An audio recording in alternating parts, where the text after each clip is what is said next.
Welcome and good morning, good evening, or good afternoon, depending on where in the world we're catching you today. This is the point where ordinarily at the Skoll World Forum, I'd be telling you where the restrooms are and the emergency exits, but I'm going to trust that wherever you are, you already know where that is. As you may know, the Skoll World Forum takes place each spring in Oxford, England. It brings together more than 1,200 change leaders from across the world of social entrepreneurship, philanthropy, and social change for a week of learning and sharing and networking, a week of sharing wherever in the world you are. It's your chance to say what's working. And what's breaking through and addressing some of the world's most challenging problems. This year, we're forced to do something different. Forced, or maybe we could embrace the chance to do something different and to connect with each other in a new way. Like many of you, our team here is working 100% remotely, and we're finding new ways to balance health and families and communities. In fact, you might hear a puppy yowl at some point during my remarks, because that's part of the balance we're trying to strike here. This year's forum theme is collective strength, and that was chosen well before the coronavirus crisis, but it has never felt more resonant to me. We thought there was no better way to reflect that theme than to have our global network design and build a new forum experience together. More than 80 organizations have contributed to this newly reimagined forum that we're calling Skoll Goes Virtual, and we'd love you to help us share the news out in the world using that hashtag. Please join us a little later today for just about an hour from now, 11 a.m. Eastern time, for the Skoll Awards broadcast, where we'll be revealing this year's Skoll Awardees for Social Entrepreneurship. You can tune in live at skoll.org/live. That's L-I-V-E. Lastly, we want to remind you that this session is being recorded. With that, I'd like to turn it back over to our friends, Lena Slachmuijlder from 3LBL Associates. Thank you, Jude. So welcome everyone, and thank you for joining us for this session on how kindness and collaboration can counter violent extremism. I'm Lena Slachmuijlder, and I'm the author of Compassionate Counterterrorism, The Power of Inclusion and Fighting Fundamentalism. And I'm also the co-founder of 3BL Associates and two other social ventures. You may have attended one of our sessions a couple of days ago with Skoll on public-planet partnerships. So one of my favorite quotes that has profoundly impacted the way that I think about my own work, and I think really captures the spirit of the Skoll community and the soul, is by Buckminster Fuller, who said, "You never change things by fighting the existing reality. To change something, build a new model that makes the existing model obsolete." So I'm honored to introduce you to our unconventional panel of experts, friends, and remarkable human beings to talk about how we can build the new when it comes to countering violent extremism. And my hope is that this session inspires you, but I also really hope that it leads to new collaborations among us within the Skoll community and beyond. So I'd like to introduce you first to Lena Slachmuijlder, who is the Vice President of Programs at Search for Common Ground. Lena has 25 years of experience working for peace and social change in Africa, Asia, and the Middle East. Some of you are probably familiar with Search, which was a 2006 Skoll Awardee and was also nominated for a Nobel Peace Prize 2 years ago. And then we have Arno Michaelis, who is a motivational speaker, peace educator, and the author of My Life After Hate and The Gift of Our Wounds. And he was a founding member of what became the largest racist skinhead organization in the world. And now he works on numerous CVE programs. And we're also joined by Omar Stemerick, who is a military advisor at the Netherlands Forces Caribbean Command. And until recently, he was at the permanent mission of the Kingdom of the Netherlands to the United Nations. And he has led multiple initiatives to increase the military's effectiveness in countering terrorism and CVE. And finally, we have Zach Ibrahim, a peace campaigner and author of The Terrorist's Son, A Story of Choice, which was published by TED Books. And I think it was the first book that TED published, if I'm not mistaken. And he's the son of El-Sayed Nasser, who assassinated Rabbi Meir Kahane, the founder of the Jewish Defense League. And Nasser, Zach's father, was later convicted of involvement in the New York City landmark bomb plot, which he masterminded in prison, I believe. So Zach, I want to start with you. I know that many in the audience and in our panel have been very moved by your book and your TED Talk. And in your book, you recount numerous stories of your interactions with others through which you were able to cultivate empathy for their suffering and exclusion because you could relate it to your own hardships. So first of all, can you share with us, how did you grow up and what were some of the hardships that you were facing and the feelings of exclusion? Sure. Well, thank you very much for the introduction, first of all, and it's just such a pleasure to be here at Skoll again, from the comfort of my own home and in my own pajamas. I look very professional up top, but anyway, well, you know, after my father went to prison, it would not be an understatement to say that my family's life was turned upside down. In one evening, we went from being a pretty typical American household to a family dealing with death threats, police investigations, lawyers, the FBI, being ostracized from many of the communities that we'd been involved with prior to my father's arrest. So almost immediately, I was dealing with feelings of exclusion and isolation. The public school that I was going to at the time in Cliffside Park, New Jersey, made it pretty clear that they didn't want my family coming back. But we were fortunate enough that there was a local Islamic school that provided scholarships for my siblings and I to go there. Being that it was an Islamic school, the vast majority of students knew who my father was and of what he had done. So on my first day back to class, I remember walking into my first grade class, and literally every student jumped up out of their seats and rushed me and started asking me all of these questions related to my father's case, whether he was guilty or innocent. And I was so shocked by all of it. I kind of chuckled to myself, not because I thought it was funny, but just because it was so awkward and I didn't really know how to react. How old were you at the time? I was 7 at the time. Wow.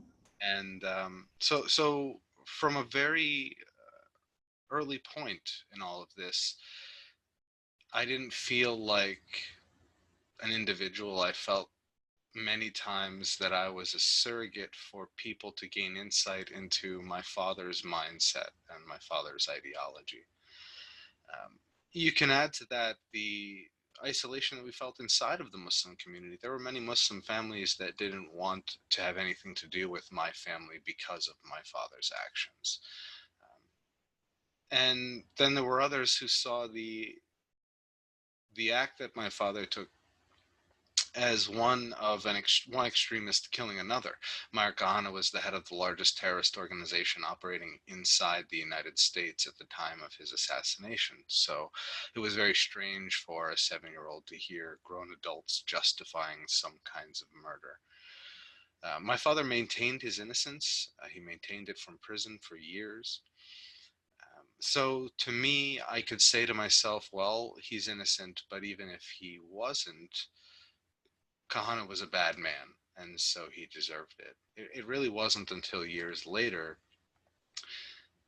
particularly after the World Trade Center bombing in 1993, that that excuse no longer became viable. They were targeting innocent people. And we basically lived a life of instability.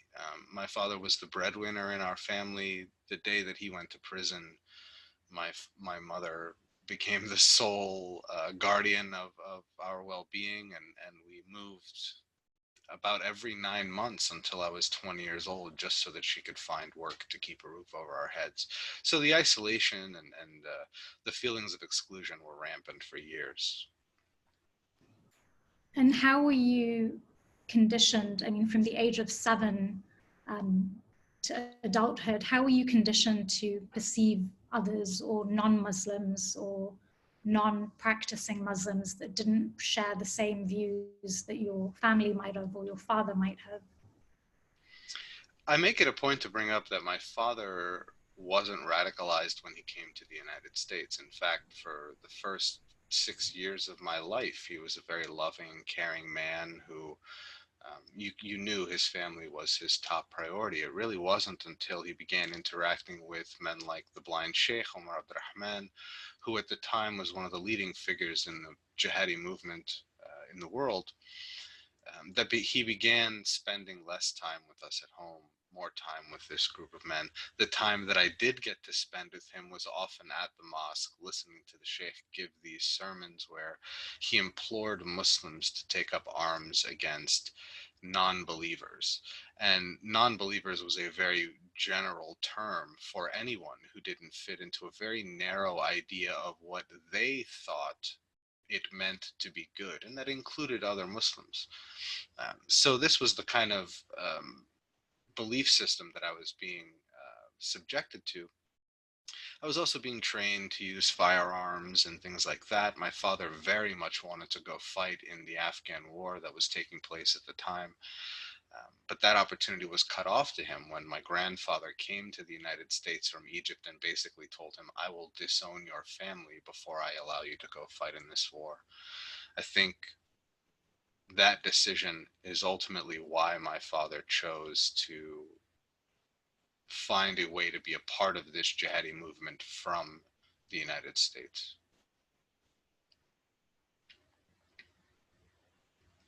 I'm sorry, Lena, you're muted. I can't hear you. Sorry about that. I was just so kind of absorbed with your story. And at what point, I mean, at the time when this was happening, did you question this at all? Was there, because I know that you had a series of interactions that really started to shift, you know, your view. But I'm trying to kind of understand if it was something that was always there that grew, or, I mean, did you question at the time beliefs that were being fed to you, or, you know? At the time, I really did not. I was so young, I could barely even understand, the process that I was being put through. And not to mention, when you're that age, you assume that your parents, that the people around you who care for you and love you, have your best interests at heart. So you think what they're telling you is the truth. There's really no room to question it. It really wasn't until I began to interact with those I had been taught to hate that much of my indoctrination began to show its flaws. You see, it is my opinion that isolation is perhaps the most important ingredient in radicalizing someone. You have to separate them from those you wish to teach them to hate in order to dehumanize those people. When one of the things that saved me perhaps was the fact that my father went to prison and that he lost so much control and power over my family. So one of the stories that I tell all the time when I speak is the first time I made a Jewish friend. I was at a national youth convention that was taking place in Philadelphia, and young people from all over the country were coming there to talk about issues that affected their lives. I had been bullied very badly as a kid, and so I joined a group that focused on youth violence. And a few days into this conference, I found out that one of the young men that I had become friends with was Jewish. And I had never had a Jewish friend before. Now, I had been taught that Muslims and Jews were natural enemies, that we would know one another from across the room without it even having to interact. So it came to me as a surprise that I didn't know he was Jewish right away. And not only that, but that we were actually getting along. That was really the first instance when I was about 15 years old, 16 years old. And did he know you were Muslim? He did, yes. Well, that was what we were talking about. It was just a small group of us. We were talking about our religions, where we're from, our backgrounds, things like that. And I remember feeling a great sense of pride because I thought I had done something that no one had ever done before. But that is the way that living in an ideological bubble warps reality around your own perspective, can warp your emotions, you know, feeling this sense of pride in something that is based solely in my own ignorance. Nevertheless, it was the first time in my life I thought perhaps what I'd been taught wasn't true. And were there any other, so once you kind of start to realize something like that, I guess you can't unknow it. The seed's been planted. So were there any other unexpected acts of kindness that kind of solidified and helped nurture that for you? Absolutely. One of the first interactions I had with a gay person, you know, for much of my life, I'd been taught that gay people were evil and that they were actively trying to make me evil. So when I had, you know, my first interaction with a young gay man, and I showed disdain toward him for what I perceived as his choice, he showed me kindness. And that unexpected reaction in the face of my hatred, him being kind to me just for a split second took me out of my own perspective, or took me out of that specific situation, and allowed me to see our interaction from a new perspective. I spoke a little bit about being bullied. You know, it wouldn't be an exaggeration to say that of all of the experiences I've had in my life, being bullied was the most difficult. It is the thing that had the longest lasting effect on my sense of self-worth, my self-confidence. When he showed me kindness in the face of my hatred, it was impossible for me to ignore that I was doing to him what had been done to me 1,000 times before, which was judging someone for something that they had no control over. I was so familiar with being in my father's shadow and spending much of my life being judged for his actions. I couldn't bring myself to perpetuate that feeling in others. And it wasn't long after that that I had a conversation with my mother, and I talk about it in my TED Talk and when I speak all the time, where I told her how I was starting to see the world differently. And she told me that she was tired of hating people. And it really dawned on me in that moment just what is required of someone to live a life filled with hatred, filled with fear of the next person coming around the corner, being afraid of so many people because of arbitrary measurements. It was like she was giving me permission to go out into the world and experience people without the prejudice that I'd been taught. And I would liken it to taking a pair of sunglasses off. The world was a brighter place for me. One of the beautiful things that I've listened to Arno speak about is just how difficult it is to live 24/7 feeling hatred for so many people. It is exhausting. I truly believe that the vast majority of people who are indoctrinated to hate people, you know, based on the color of their skin, their religion, their sexuality, etc., would happily reject that ideology if they had another choice. Absolutely. I've actually I wrote about another social entrepreneur in India who does prison de-radicalization programs. And the way he works with violent extremists is to teach them the Quran in totality as a book of love, rather than just, the more kind of bellicose verses. And he says that once he brings across the understanding that the Quran is actually a book of love, and he shows them verses that they can't dispute with because, they would be disputing with the word of God, that they feel so relieved that actually they don't have to hate. It's like this huge burden that's been lifted off, that they feel, I don't need to be this way to be a good Muslim. I can, just abandon and offload all of this hate. So I think that that's something that resonates. And something else that I think is really interesting is, for us, many of us who work in social transformation, I think for us, compassion, empathy, kindness, it feels very intuitive. But in fact, it's also scientifically proven. So there's a neuroscientist that I came across, Tanya Singer, who did a 9-month project at the Max Planck Institute for Human Cognitive and Brain Sciences in Germany.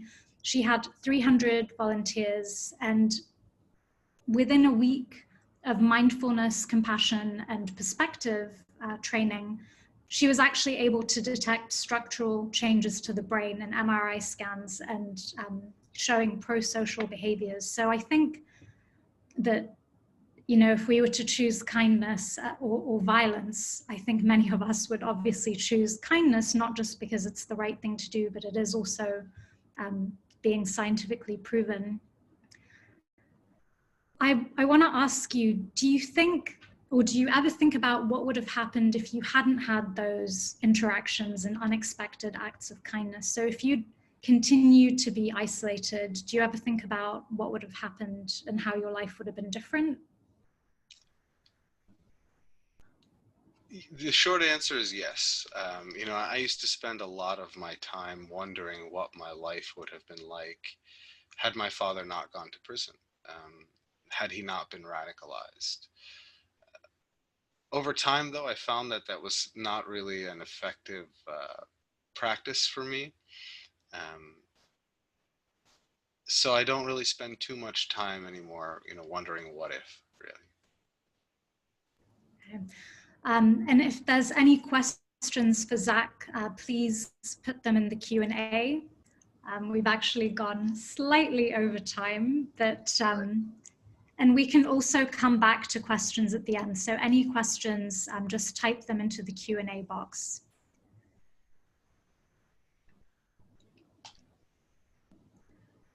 So we do have one question from Laura. Do you think kindness is something that can be taught in a classroom, or does it require an experiential, relational type of learning that can be achieved, for example, in a psychotherapeutic relationship? Or in short, how does one on a basic level learn to experience compassion? Well, certainly I think it can be taught. In fact, I think what is required is a systemic approach. You know, as someone who's spoken publicly and is a public speaker, you know, I've been speaking for 10 years.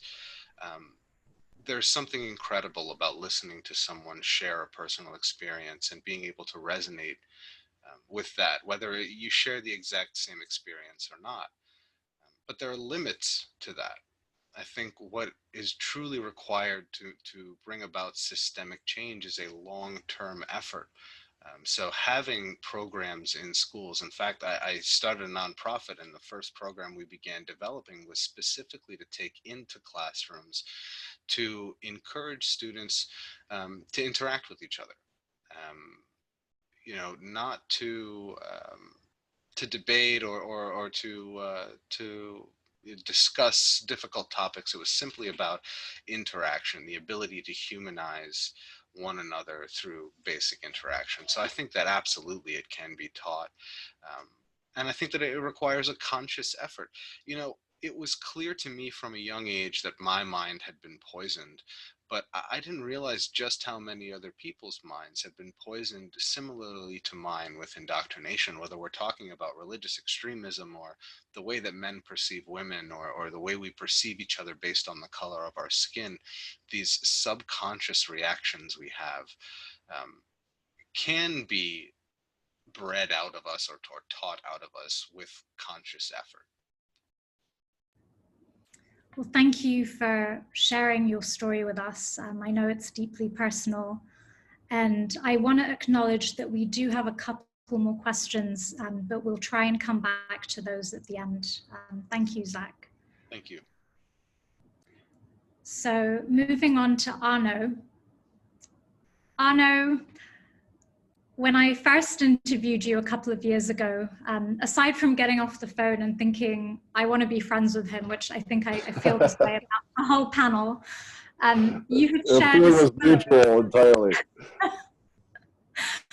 You had shared a similar experience or similar experiences with me as Zach, in that it was these serial encounters with kindness from those you least expected it from that gradually brought you back into the folds of society. Before we get to those, in your book, you say something I love, which is hurt people hurt people. And researchers have explored the links between terrorism and marginalization or perceptions of inequality, as well as between terrorism and domestic abuse. You always say this, you say you came from a nice suburb in Milwaukee, you weren't marginalized in the traditional sense. So can you tell us a bit about what was hurting you and feeding your sense of separateness from society? Yeah, that's it. And first of all, I have to thank you, Lena, for assembling this panel, and it's such an honor to appear amongst dear friends and heroes of mine. As a speaker, Zach is one of my favorite speakers, and one of my favorite people. So it's great to be here with him and to reemphasize those points that he made that are so important. I think to answer your question regarding my experience, it's really crucial to understand that suffering is a relative thing. It's a subjective experience. And looking back, I can, and now that I've had the good grace to travel pretty extensively and to work with people from all over the planet and really get as much of a feel for humanity and what the human experience is all about, I understand that as a kid, I had it pretty nice. I literally, there are probably billions of kids on this planet who would feel like they won the lottery if they changed childhoods with me. But as a child, I didn't understand that. I didn't have the perspective and the background to understand that. And no matter how many times a parent says, hey, there's starving people somewhere, eat your broccoli, like it doesn't change the fact that that kid doesn't like broccoli or they don't want to eat it. So it's hard for a child to have that perspective needed to see that they do got it pretty good. So in my upbringing, there were a couple very Anna, yes. Can I just pause you a second? I'm not sure if your mic is knocking against the collar of your sweater, but there's like a noise that's... let me try no mic. Let's try that. Is that better for the sound? I think it might be a little bit better. Okay. As a child, my issues were my father's drinking, and related to that, I was just talking to my mom the other day as we've been spending a lot of time together in this quarantine, and she said, you know, you grew up the poor kid in a very rich neighborhood. So even though my family was incredibly wealthy by world standards, compared to my peers and the kids I went to school with and their parents, like my family was dirt poor, and I knew it, and it bothered me. There were all kinds of things that my friends did and took for granted that my family couldn't afford to do. And again, this isn't an excuse. It's so important to understand that I believe there's never an excuse for violence. There's never an excuse for hate.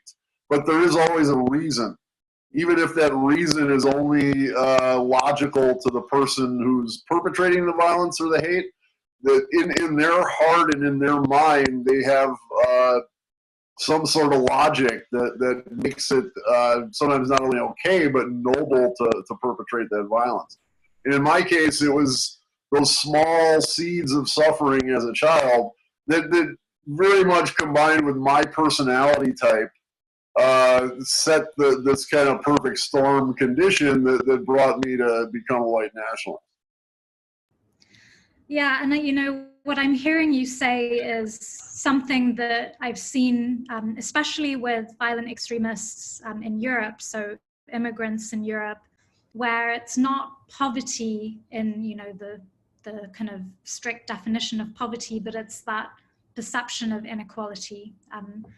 So for you, was there a defining moment where you just sort of snapped and severed, you know, your ties with society, or convinced yourself that society had sort of abandoned you?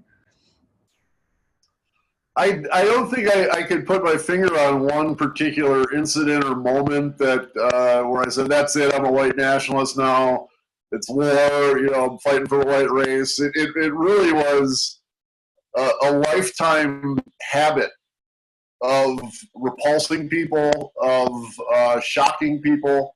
To put it very bluntly, like I really love to piss people off. And I was constantly looking for the most effective means of doing that. And I get a kick out of the fact that I still love to piss people off. I just try to do it in a constructive way nowadays rather than a destructive way. But growing up, it was a thrill for me to disrupt the classroom. It was a thrill to disrupt the school bus.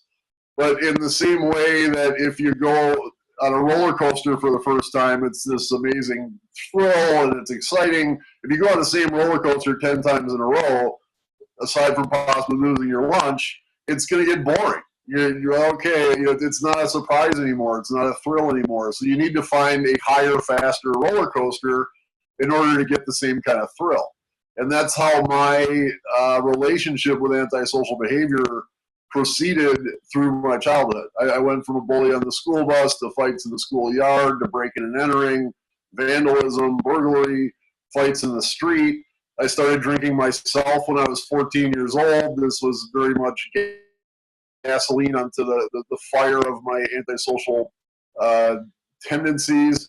And by the time I was 16, I had been violent since I was a little kid. Hate was just a part of the rush, just saying, I hate you, and I hate the school, and I hate this town, and I hate society, and I hate cops, and I hate the government. It was a rush to just like allow that hate to course through me and to feel it, to feel this like very kind of hollow, but also very intoxicating sense of power. And that's who I was when I heard white power skinhead music. That told me the reason I felt all this hate, and the reason why I was violent, because I was a warrior fighting for my people who are in danger of extinction because of the Jews who have been plotting against the white race for thousands of years. And all of a sudden now I'm swept up into this narrative. So I suppose putting on those headphones and listening to that white power skinhead band for the first time was definitely a defining moment. But I had to be in the right place for that to click for me the way it did. And I think one of the things I remember when I started, before we had actually spoken, when I was reading about you, was this article of how you responded to an African-American woman at a McDonald's who was so nice to you and so kind, which was not what you were expecting, that you just didn't know what to do with it. You actually ran away. So can you share some of those unexpected interactions with kindness and what was going through your head at the time? I always love hearing Zach's stories of those types of experiences for him, because I know like how powerful that is and how much it can change you. There's a word for it. It's a non-complimentary response. So if I'm aggressive and you reflect my aggression, that's a complimentary response. And that's what I'm trying to provoke, actually. So you're kind of putty in my hands. But if I'm aggressive and you're compassionate, that's a non-complimentary response. And it's actually, it jars you. It goes, whoa, like this is not what I'm expecting. This is messing with my whole program. This is challenging my worldview. And in the case of the interaction at McDonald's, I had, I'm sure you gathered this in your research, but I'm a gifted genius.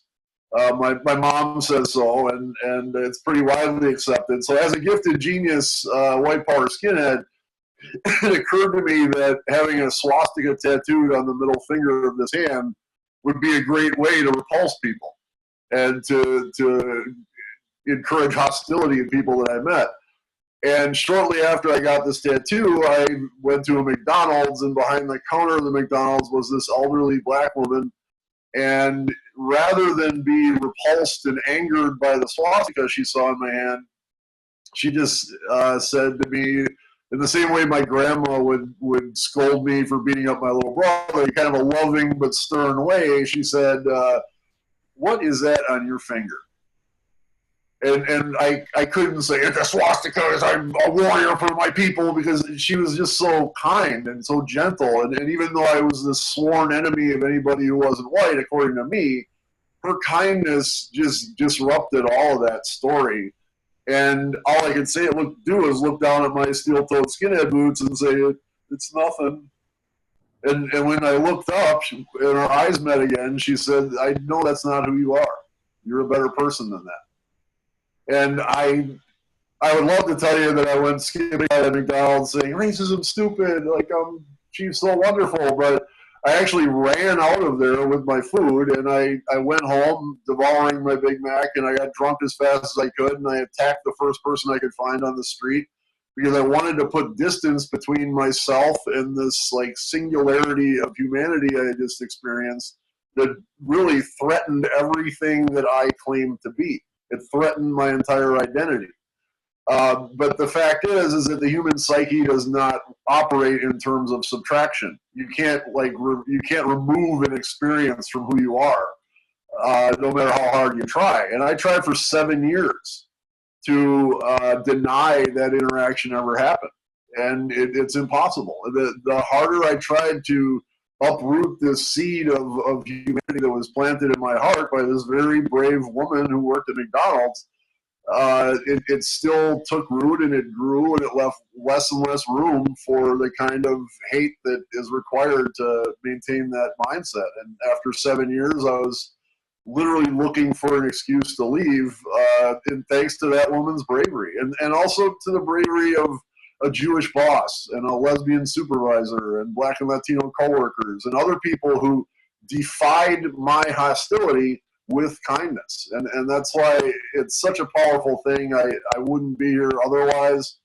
And that's why it's very important to me to take part in events like this and to really advocate for the power of kindness to change the world. It is absolutely powerful. And I think many violent extremist or terrorist groups know that. And in fact, there's a Al-Qaeda legacy strategy that Daesh or ISIS also uses. And they are intentionally trying to polarize the world into, non-Muslims and Muslims, and create these antagonistic opposites. And they call it eliminating the gray zone. So you and I know, have talked about this. Yep. So just one last question, and if anyone would like to ask Arno any questions, please post them now in the Q&A box. But it's pretty clear how far-right politics play right into this strategy, and they inadvertently funnel recruits to Islamist militant groups. Do you think that far-left politics is also influencing right-wing terrorism recruitment inadvertently? And do you think that we need to create more, for lack of a better term, inclusive inclusion? Yeah, that's a great way to put it. And I very much think that's what's happening, unfortunately. It's a law of physics that you can't have polarization with a single pole.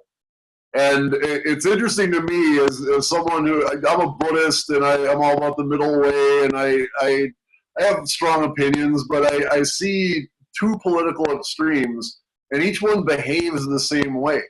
Each one is definitely eliminating the gray zone. There is, you hear language from the far left saying you're either with us or you're with the oppressor. You're either racist or anti-racist. There's a very binary way of thinking and looking at the world, and that is manna from heaven for the far right. It's a gift to white nationalists, because it literally provides the push that is an essential part of the radicalization of its members. While they're pulling, they need someone to push. And in the same way that Islamophobes push people into dash and etc. Tragically, I think a lot of people on the far left who hearts are in the right place and they're trying to right wrongs and solve injustices, but the more rigid they are in that thinking, the more problematic it becomes. So I think we have to remind ourselves we're not going to solve a spiritual problem, which is essentially what all this is. It's human beings' inability to see themselves in one another and to see others in themselves. We're not going to solve spiritual problems with politics. And in fact, the only time politics are going to become part of the solution is when we can create a spiritual foundation to engage in that political arena from. I could not agree more, and I definitely think we need more enlightened politics. So we do have one question before we move on to Lena. Domestic violence alone will hardly lead to extreme violent actions. Do you think that marginalization, lack of opportunities, or even lack of assistance at school, all combined could eventually lead to these violent events? Yeah, that's a great question. And it brings up the point that, again, I know people who have had childhoods that were exponentially more difficult than mine on all sorts of levels, and they never went out hating people and hurting people. So you can't just say, well, hurt people, hurt people. I actually had a kid in middle school point out to me, well, oh no, not all hurt people. And I'm like, oh yeah, that's important. You need to understand the complexity that leads to the situations that makes us susceptible to being radicalized. And I think carrying out the hurt people theme, it's understanding that we all suffer. All human beings go through some kind of trauma in their life. Fortunately, most of us find healthy ways to process that trauma in one way or another. But if you don't have a healthy way to process the trauma, there are all sorts of unhealthy ways, violent extremist ideologies being one of them, and one of the most dangerous ones because it takes a personal trauma and broadcasts it out to the world to further traumatize other people. So it is very complex, and there are a ton of factors involved. Very well said. Thank you, Arno. We're going to come back at the end, so if you want to ask Arno questions, we'll do another Q&A at the end. And we're going to move on to Lena. I also just want to acknowledge that we have a comment or a question from Holly. So if anyone would like to touch on that in the next few minutes, and we can also come back to it at the end. So hello, Lena. You or Search has implemented more than 2,000 peacebuilding programs across around 40 countries. Does what we've just heard from Arno and Zach reflect a pattern in your experience? Yeah, thank you, Lena, and really honored to be on this panel with all of you. There's so much of what we've just heard from Zach and Arno that ring true when I look at the way that we've seen people make choices to use violence and people make choices to stop across all kinds of contexts, from the non-state armed groups in Congo and Sierra Leone to different militant groups operating in the Middle East, to even criminal gangs. And what we really see is that people choose violence when they feel as though their real or perceived grievance is not being addressed. And when you overlay that with fear that then justifies hatred, then violence actually becomes a very justifiable choice. And Zach said something, that isolation is the most important ingredient to radicalization.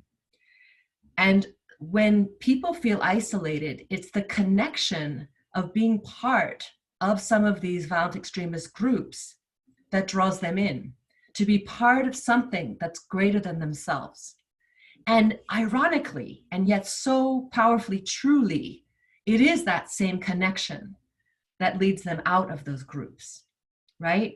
And so you know, when Arno talks about bravery, in fact, one of the things that we have been inspiring and training peace builders to do is to recognize that these forces of kindness and compassion are not weak, they're not ad hoc, they're scientifically proven, they can be trained. And in fact, when we revised a couple of years ago what we call our common ground approach, which is like the signature tune of what we do around the world in all these programs, we included a whole module on empathy. And I personally have been around the world training peace builders on this module of empathy, and some of them, they reject it, just like Holly wrote in the comment. It feels wrong. Why should I listen to someone whose ideas are wrong? But that power, that ability to feel as though you can reach out and that you won't, and you may be hurt and you may be wounded, but you are that warrior using kindness and compassion to try and transform the world. That's the kind of skills that we're trying to, that we're doing. And when people are able to do that and bridge divides that they thought were impossible, we really see change happen, just like these stories of Zach and Arno. And I think that's such an important distinction that you've highlighted, that compassion and empathy doesn't mean, it's not something that's, you know, fluffy and weak. And it also doesn't mean not bringing people to justice. It just means that you are not dehumanizing them the way that they may be dehumanizing, you know, others, and that you are approaching them with the same compassion and empathy that you would, and respect that you would give to any other individual. So one thing that I have kind of been preoccupied with a lot lately is the term PCVE, so preventing and countering violent extremism. As I've been engaging with a lot of different groups, one thing that's kind of coming up is presumably youth don't want to participate in a de-radicalization program or see themselves at risk. So this is for the preventative programs. And often, you know, these youth programs that are funded by donors and under the frame of P or CVE, youth will question who's funding this, and they just don't want to be seen. Nobody wants to be seen as marginalized, at risk of radicalizing. So do you think that this term is problematic, and what do you think the alternative could be? Yeah, I think there's a lot of things problematic, and a lot of the framing that we've seen over the last 5 to 7 years in this PCVE space, which some of it grew out of counter-terrorist approaches, were very much a reflection of an us versus them mentality. And this idea that we know the right answer and all we have to do is, you know, sensitize you, tell you how wrong you are, and you'll come around. And yet so many fields of social change, whether it's getting people to put on their seatbelts or stop smoking or have good health practices, these things don't work. And yet, unfortunately, we've gone through so much of that kind of logic of the good guys versus the bad guys. And particularly with what we've just heard in this conversation, we know how much when people feel their grievance is justified, when they feel as though their isolation is real, coming and telling them that their choice is wrong is only pushing them further away. You know, we had a few years ago a research project in 14 countries to reach hard to reach youth. And I remember when we were doing some of this research in Niger, and you know, the person leading the focus group said, "We're here because you're hard to reach." They said, "You're hard to reach." We're right here. You can come anytime. You in your UN buildings, in your big diplomatic missions, you're hard to reach. So it really is a perspective. But let me say that as Search for Common Ground, we noticed this contradiction and wrong framing right from the beginning. And that's why we began to call our work Transforming Violent Extremism, because it recognized that these grievances are real or perceived, and they're true for those who are using that as their justification for violence. And in the same way where we've wanted to transform conflict, surface the issues, find common ground, find ways that people can feel like there's a win-win outcome, that's the same approach that we want to do. And you know, the last thing I would say is that in all of this, change needs to happen. But people won't change when they feel humiliated or when they feel as though their position hasn't been understood. And so in tackling violent extremism, in wanting to build a world where people won't need to make that choice, that's where it's a transformative process. 100%. And I think that reframing is so important. And I love the person who said to the UN that you're hard to reach, because I do think it is very often a matter of perspective, and your perception is reality. So one of the, it actually makes me think of one of the most effective examples of PCVE that I've come across, which is not called that at all, is in Mechelen, Belgium, where the mayor has simply instituted a very intentional policy of inclusion. So he has upgraded, run down neighborhoods, everyone feels heard, socioeconomic classes and class-based integration between immigrants and the affluent. And so nobody feels that they're a second-class citizen, regardless of their social status or their income. And what's amazing about Mechelen is, even though it's right between Antwerp and Brussels, which, as we know, have sent a lot of recruits to ISIS back in the day, Mechelen is home to 20,000 Muslims, which is the largest number of Muslims in Belgium, but also it's more than Hungary and Slovakia combined, and not a single one has been successfully recruited by ISIS because they just don't have those grievances. So anyway, so Search has been around since 1982, and you're kind of like the Madonna of peace building, and you've been innovating and reinventing to stay relevant to evolving conditions. And you forged some unconventional alliances in this space with military and security actors.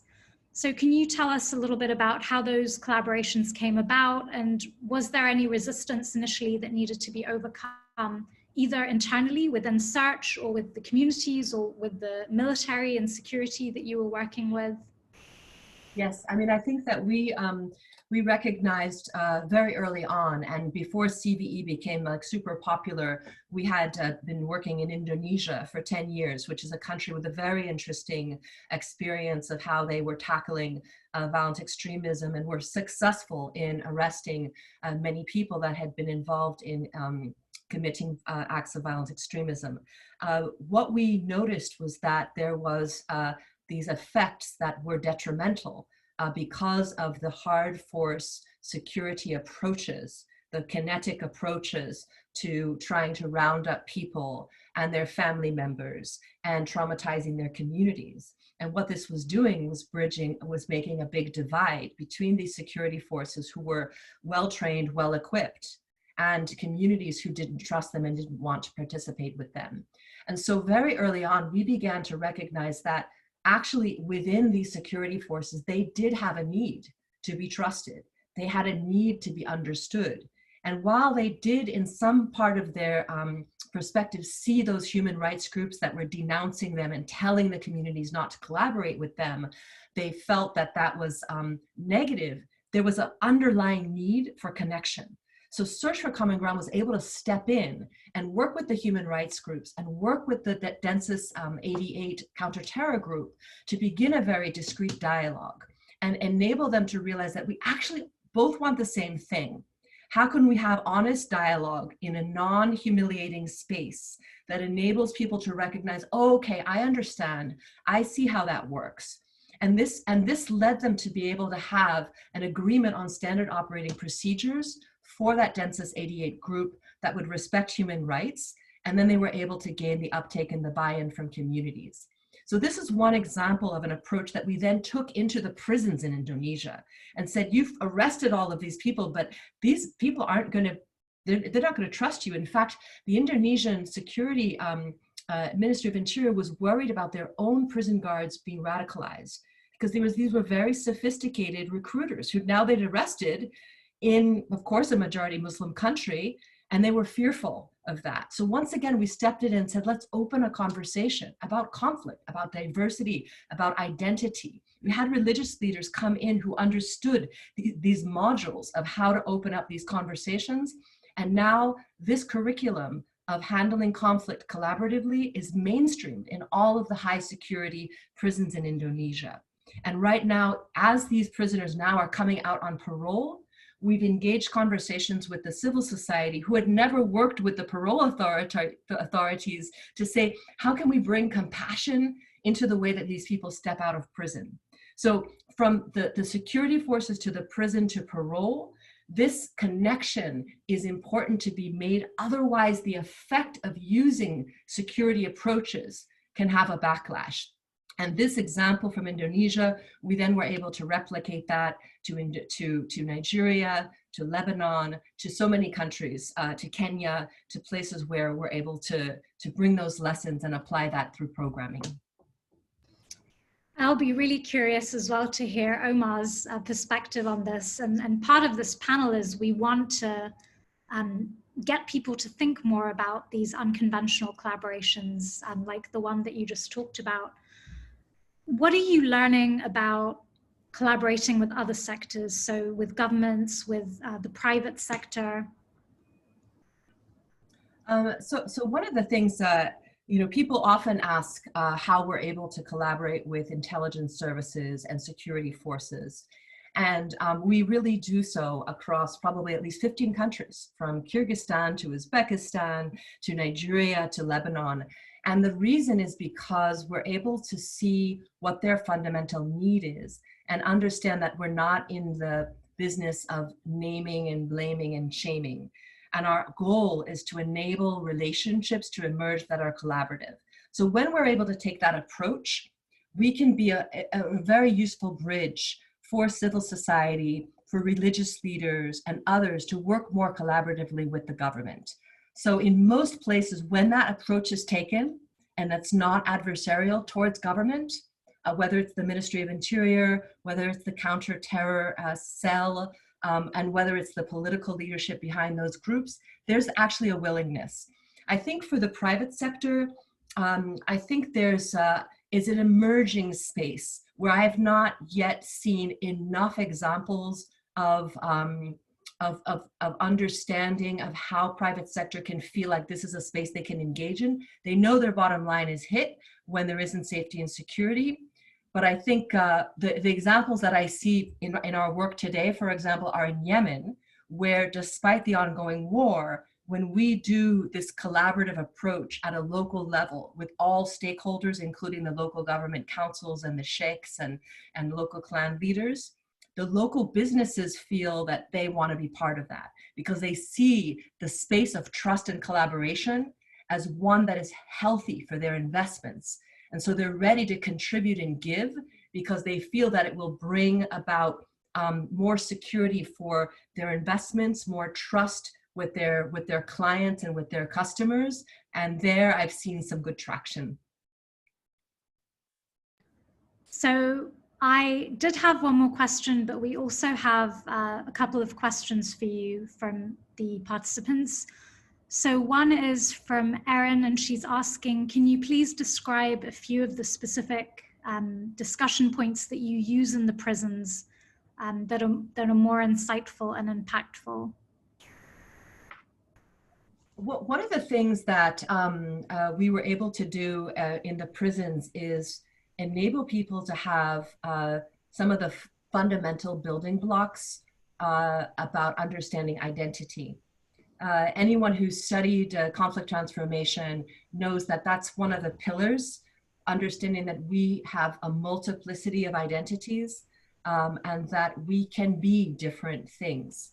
We can be Muslims and we can enjoy music and we can have faced domestic abuse and we might have enjoyed sports, and all of the multiplicity of our identities enables us to move beyond the narrative that the world is one of black and white and right and wrong. And so that's just an example of when we see that the way people have become radicalized, that people have been put in a place where they feel they only have one right choice. And when you're able to surface conversations about identity, you're able for people to realize that there's many ways of choosing, that things are fluid even within oneself and within relationships. And that enables people to feel safer about making new choices while not giving up on other things that are precious to them in their identity. Okay, we have three more questions, but we'll just take one and then we'll come back to these at the end. So we have a question that's asking, it sounds like bringing law enforcement together with violent extremists to begin a dialogue has been really productive. Do you have any experience with restorative justice, which also includes the communities and individuals affected by violent extremism? So I think that the question of transitional justice and restorative justice in our world today is a complex one. And if people are interested in taking some of these conversations further after this session, please don't hesitate to reach out to me. LenaS@sfcg.org is my email address. But let me tell you, for example, about our work in Niger, where many people in Niger did go and join Boko Haram. And the last couple of years, both because they were facing very many difficulties with the war, many of them decided to defect and return home to Niger. And so the government put some of them in camps, arrested others, and Search for Common Ground has been involved in finding ways for these people to return to the communities. Now, in some cases, they did participate in violence. In other cases, they didn't. But how we managed to find ways for the communities to not also see these people as one story of someone choosing violence, but being able to understand that the people that chose to join Boko Haram did so for various reasons. They were struggling with poverty. They felt they could get a motorcycle. They were tricked. They thought maybe something about their identity would be reinforced. They wanted power and influence. And when we were able to understand that there are many reasons why these people joined Boko Haram and open that conversation on radio and town hall meetings and all kinds of things, slowly the communities were able to say, okay, I understand, and I'm ready for people to be able to come back to my communities. It meant giving voice to these people in a safe way. And some people did go and serve sentences, but in many of these contexts, there isn't evidence to actually bring these people through a formal court justice process.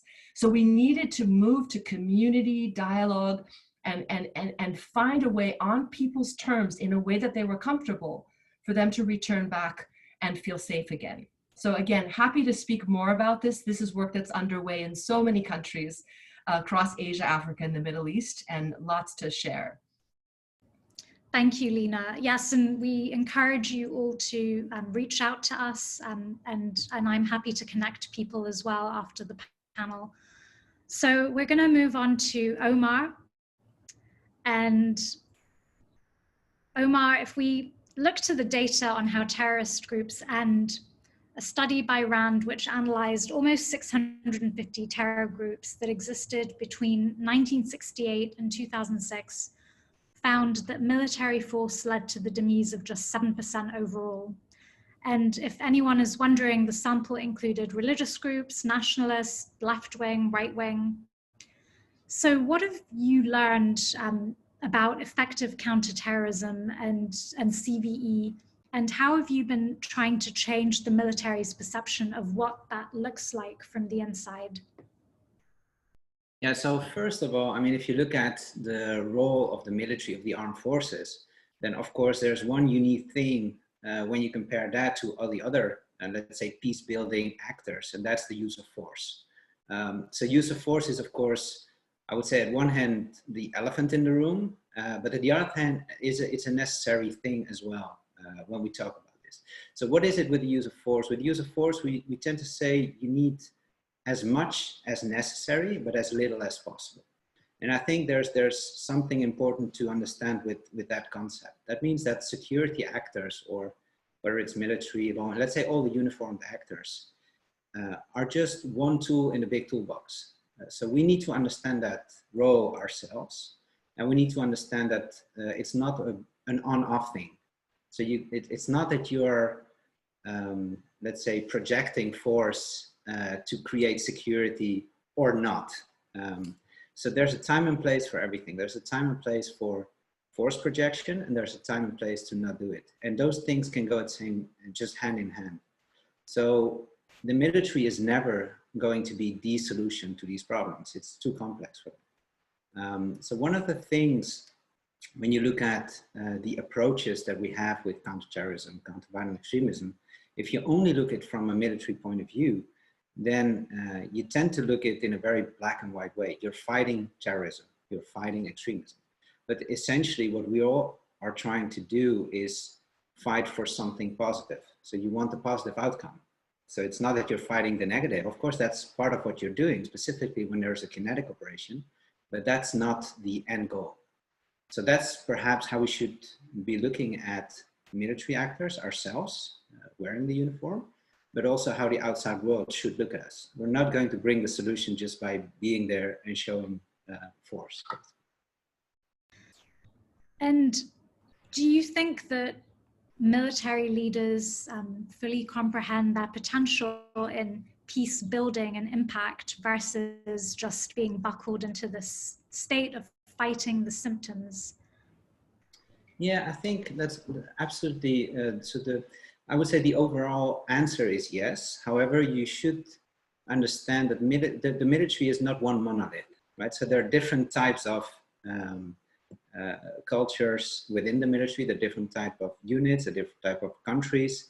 So everybody has a slightly different approach, slightly different way to look at it. But overall, I think the military is very conscious of the fact that just using force is not going to fix the problem. I think the soldier on the ground understands it and the leadership understands it. So what we need to do is move away from trying to see this as a simple problem where you have simple solutions. It's just complex. I love the stories of Arno and Zach, where they explain how, how being isolated, how just sitting in your own bubble can reinforce whatever negative view you have. So if you hate the police, if you hate anybody in uniform, then obviously if we're going to be very aggressive, indiscriminate of when we do it and to whom we do it, we're just going to reinforce that view. So I think that the things that Lena said as well, if we manage to show the other side, I mean, we're fighting for the same thing, right? So we want a better society. That means if you don't behave, obviously we need to use force to get you back on track or to arrest you or basically to do what part of the security actors need to do. But on the other hand, there's no reason why we cannot show a kind face as well, why we cannot have a normal dialogue, even with a person we don't agree with.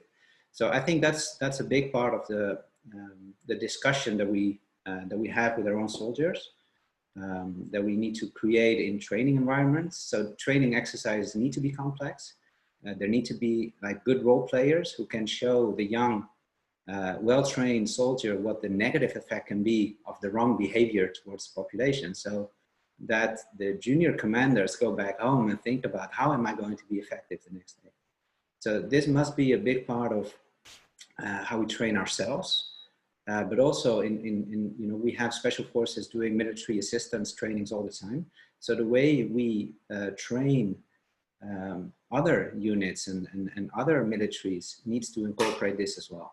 So human rights needs to be important, and not just for the sake of human rights, just because you're not fighting against the population, you're not fighting against others. Right. And have you seen a willingness or an openness within the military to work with peacebuilding organizations like Search, for instance, and their projects that they've done?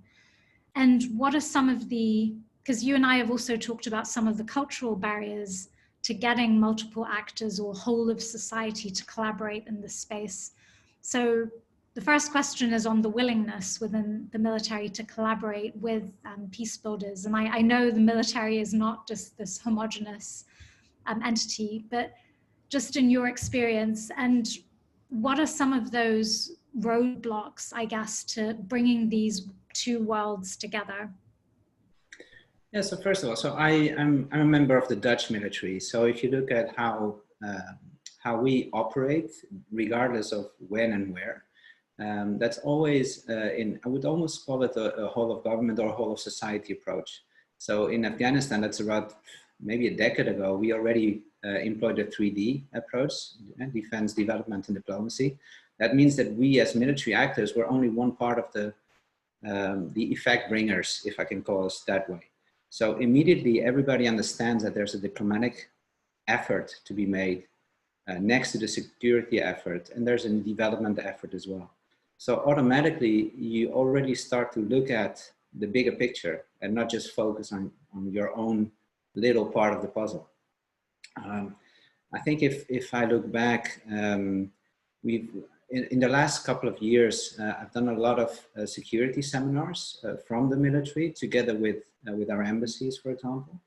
And what we tend to say is security is not just the physical security, right? So if you don't have economic security and social security at the same time, basically you're not going to win anything.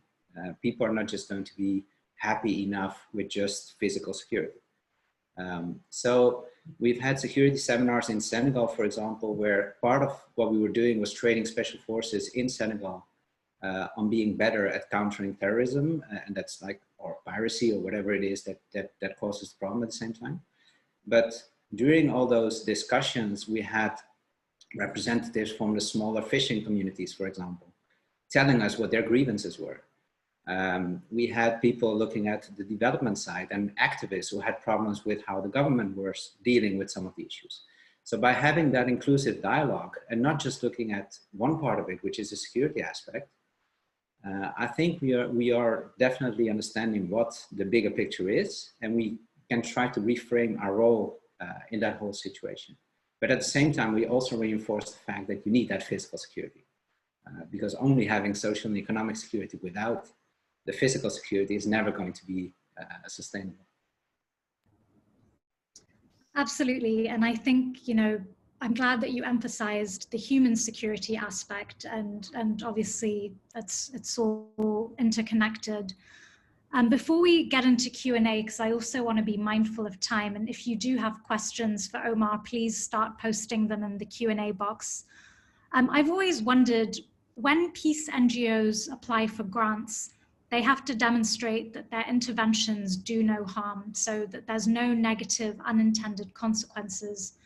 And it's something called DME, I think, design, monitoring, and evaluation. And I'm just wondering whether militaries do similar, and I know you can't speak for all militaries, but are there similar evaluations done, and could there be a shared learning opportunity here?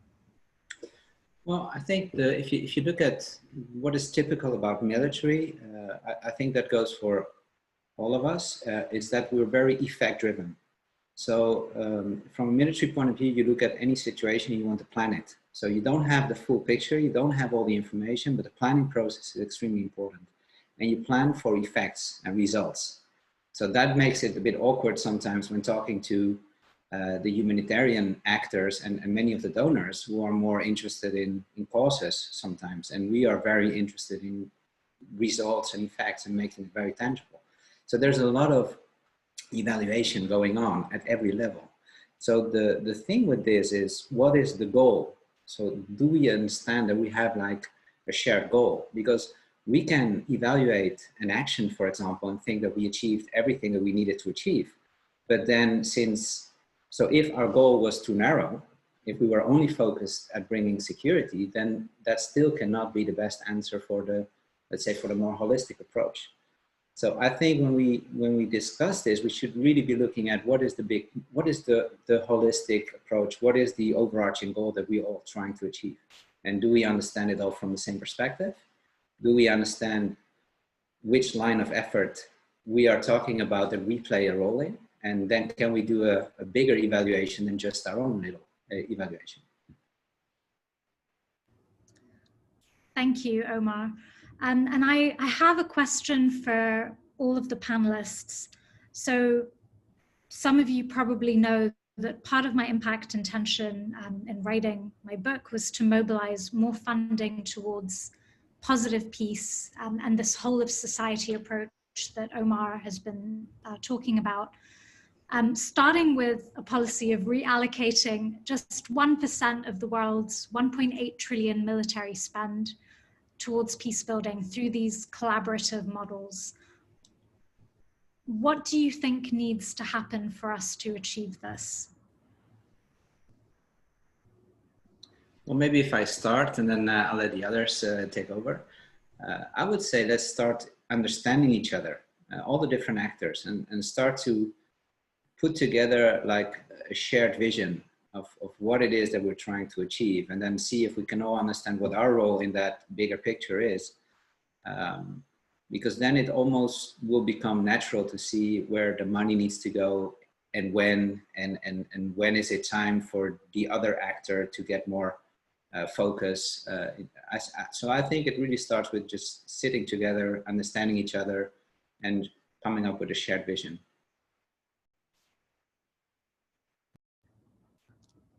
Thank you.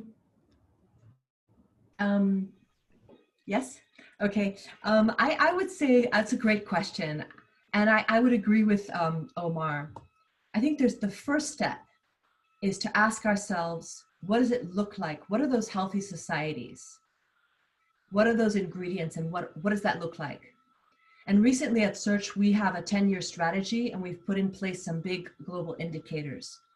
Things like polarization, which can be measured. Things like levels of violence, which can be measured. Things like legitimacy of the government including trust, which can be measured. Once we understand and in that context, if we know that violent extremism can't easily take hold, then we know what we're building and how we can measure that. The second step is having a conversation about the return on investment and really understanding how can we invest and achieve results in those top level indicators in a way that will value and understand why that's a good investment. And the second part of the return on investment is understanding that as we invest in less polarization, less levels of violence, greater legitimacy, for example, that we are preventing ourselves from needing to spend money on fighting wars, on recovering from wars, and all of the humanitarian assistance. So there's a lot we're on the brink of being able to know and say about that return on investment. The World Bank Pathways to Peace report already told us that we could save $70 billion a year if we did more investment in prevention, because every dollar spent on prevention leads to a $16 return, right? So this is something that we're on the cusp of really being able to know.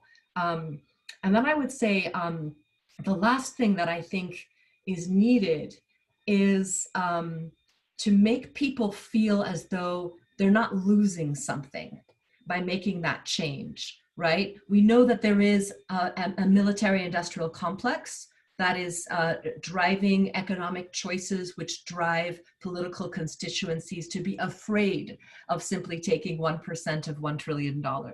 So again, like Omar is saying, let's open up that conversation and make people feel like they're not going to be losers in that conversation. And I believe we can make this change in our lifetime. I think that's a really important point. And, you know, I would say that in terms of not losing, this is about saving military lives as well, and not just civilian lives. So there's a lot of military who either, if not losing their lives, are coming back with PTSD and are facing a number of issues. So I would argue that it's in their benefit as well, rather than being seen as something that they're losing. We do have a couple of questions, and I want to be mindful of time because the Skoll Awards are in about 15 minutes. So I think this question is for Omar. It's either for Omar or Lena, so either of you can take this one. What are the barriers you have in convincing stakeholders of your model over military methods, for example? I mean, some of the barriers have to do with perhaps inexperience. So when I say that people need to get out of their comfort zone, then that's the emotional barrier that a person has in himself or in herself. But if you explain what you're trying to achieve, to be honest, I haven't seen that many barriers. So when most people can relate to these things that we're talking about. If I have a young very well trained commando in, I don't care which country, and I ask him how he wants to be seen, then of course he wants to be seen as a proud soldier. But at the same time, as a human being, how does he want to be seen? He wants to be seen as a fair person, as a nice person. So when he doesn't wear his uniform, that's how he wants to be seen. Same goes for a gendarme or for a police officer. So I think that it's not that difficult to convince people that if you do things slightly different, you get more results. And once you start seeing that, then it's an easy sell. I've worked a lot with security forces also in places like the Congo, where they were the largest perpetrator of human rights abuses against the civilians. And I think that there's something about when soldiers have been trained to do something, as when we're trained to do something, we want to be proud of doing that well. And so unless we enable people to feel as though you can also be trained in overcoming bias, and you can also be trained in being able to facilitate a discussion with community leaders. If we don't give them the ways of feeling capable to do those things, I think it's very human that they'll revert back to saying, listen, I was trained to gather intelligence. I was trained to be able to fight. I can know how to position and ambush. That's what I'm good at. And I don't want to be told that that's not useful. So it's really a process of enabling people to feel strong in a new set of skills where they're building those relationships of trust and where their authority and their agency is still there, because people can feel like you're telling them to stop doing something or to give up what they know how to do. And I would say that also when people have grown up in the societies, just as we've heard from Zach and Arno, people grow up with biases. When we work with soldiers trying to combat Boko Haram and now working with the defectors and collaborating with them, they have to go through a lot to overcome their own trauma of seeing these people as evil, as seeing these people as deserving to die, because they've also been taught to believe that as soldiers. So there's both, like technical, professional barriers, as well as real emotional and deeply spiritual ones as well. And but when we know that as peace builders, we know what to do, and we know how to enable people to feel okay to make that change. Okay, we have a very timely question. So given the current situation with COVID, there's growing misinformation and hate speech online that feeds into radicalization, xenophobia, and encouragement of violent extremism. What do the panelists believe are robust ways to tackle this phenomenon quite urgently?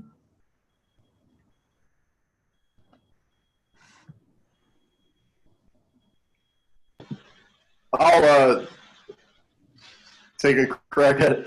I work with a brilliant group called Parents for Peace. People can find them at parentsforpeace.org with the number 4. And one of the prime objectives of Parents for Peace is to address violent extremism as a public health issue rather than a political issue or strictly a security issue. And at a time when our species is facing the greatest public health crisis we have in a long time, understanding that the hate speech and the marginalization, the ripe environment for violent extremist ideology that the pandemic presents is most effective when we look at that as a public health issue as well. And just as to combat COVID, we are going to practice social distancing, we're going to wash our hands, we're not going to touch our face, which I've been doing all morning. We need to have the same set of simple approaches to combat the fear, the ignorance, the hatred behind violent extremism. So that's basically practicing kindness, practicing compassion, practicing not being rigid in our views and not looking at the world in a binary sense, and creating space for other perspectives and other ways of looking at the world, and also listening to people, especially listening to those who we find most repulsive. Because when we listen to them, I learned this from a man named Daryl Davis, who's a black man who has gotten hundreds of people out of the Ku Klux Klan by listening to them. When you listen to someone else, you're going to behoove them to listen to you, and to create that space in their heart, in their mind, for them to see another possibility. And as we all point out, this happens online more violently than anywhere else. So when we're sitting here at homes and we're isolated from society physically, it's a great time to reach out and to connect with people in a virtual sense, and really model the kind of humanity we want to see. Thank you, Arno. And that actually feeds into the next similar question, which is, on a more positive note, could this crisis, could it also be an opportunity for more inclusiveness? And if so, how? Especially considering the likely economic recession ahead. And that I open that question to everyone. So, if I may give a stab at that, just to kind of piggyback on what Arno was saying, I think, strangely enough, I feel more connected with so many people during this isolation period than I have outside of it. I get to talk to people like Arno all the time. He and I have a lot of interactions, you and I, Lena,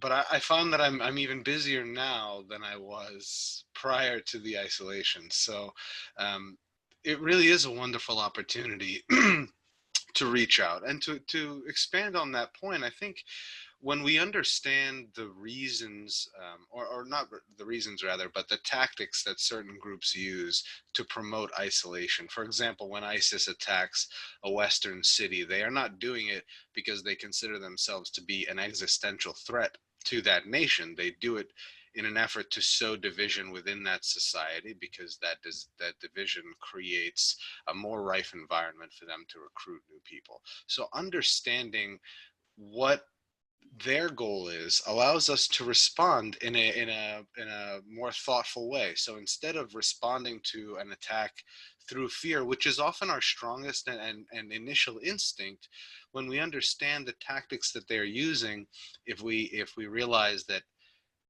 that is the moment when we need to be reaching out, when we need to be solidifying connections with communities who may not have the opportunity to interact with each other.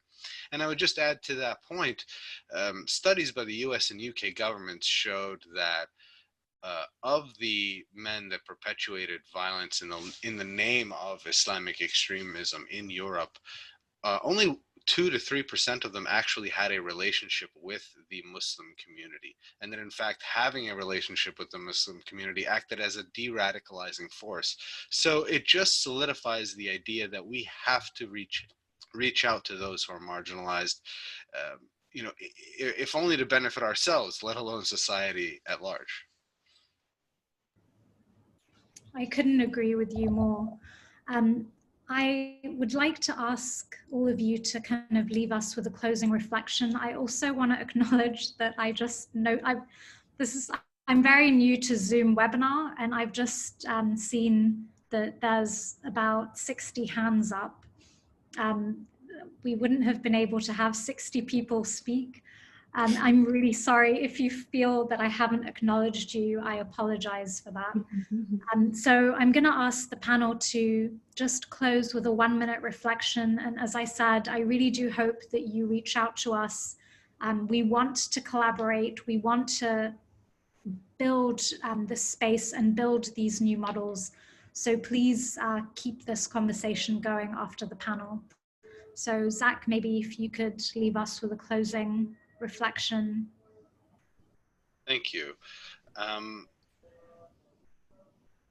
reminded constantly, pretty much every day, of a quote from Rumi that says, "Yesterday I was clever and I wanted to change the world, and today I am wise and I wish to change myself."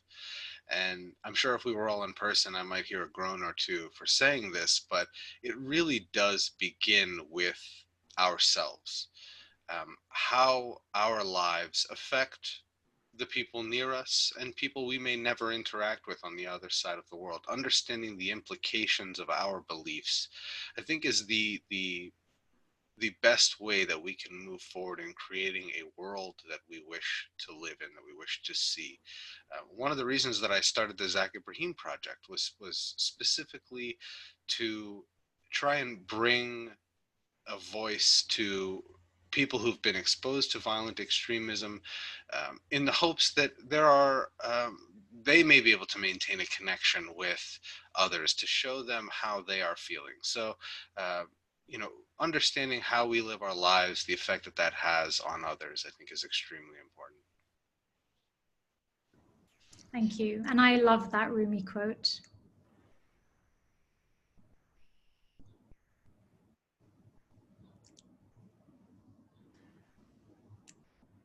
Arno?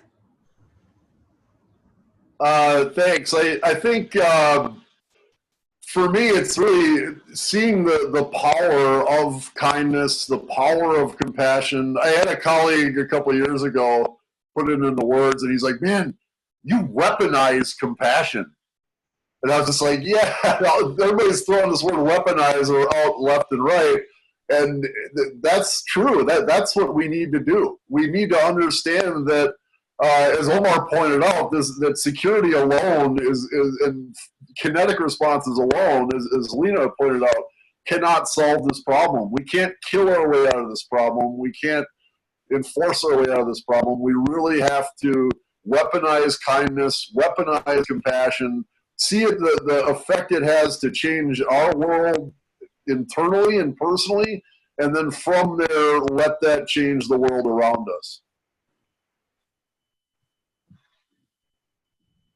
So just building on that, I believe that we can be the generation that can end war and that can make violence no longer an option that's viable. I believe that we need to recognize that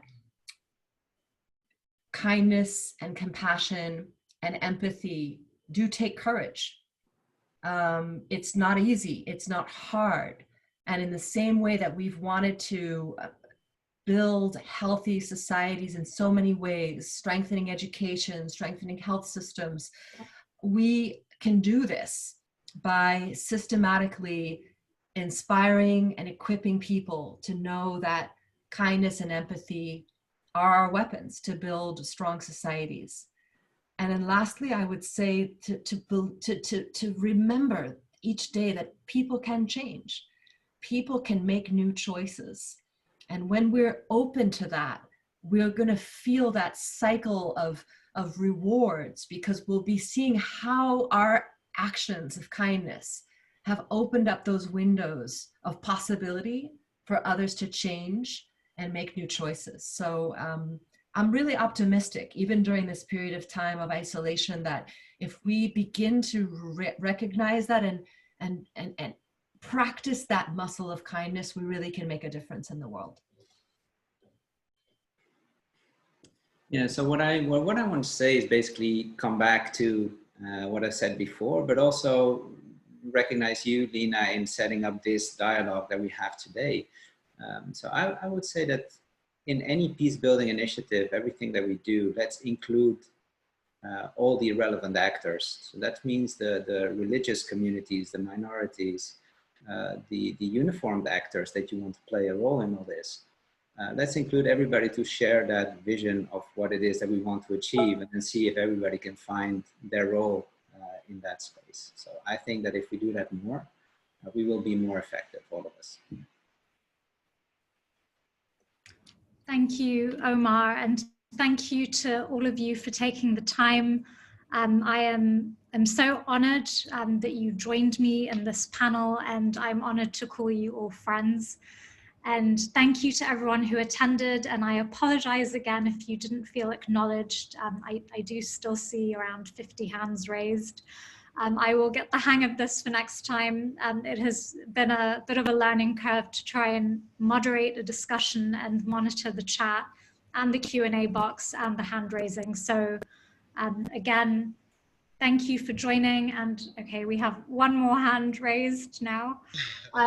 Please just email me, and I will connect you to people people, and we can move this conversation forwards. Thank you, everyone. Have a great rest of the day, and take care. Thank you. Bye, everyone. Bye-bye. Bye-bye.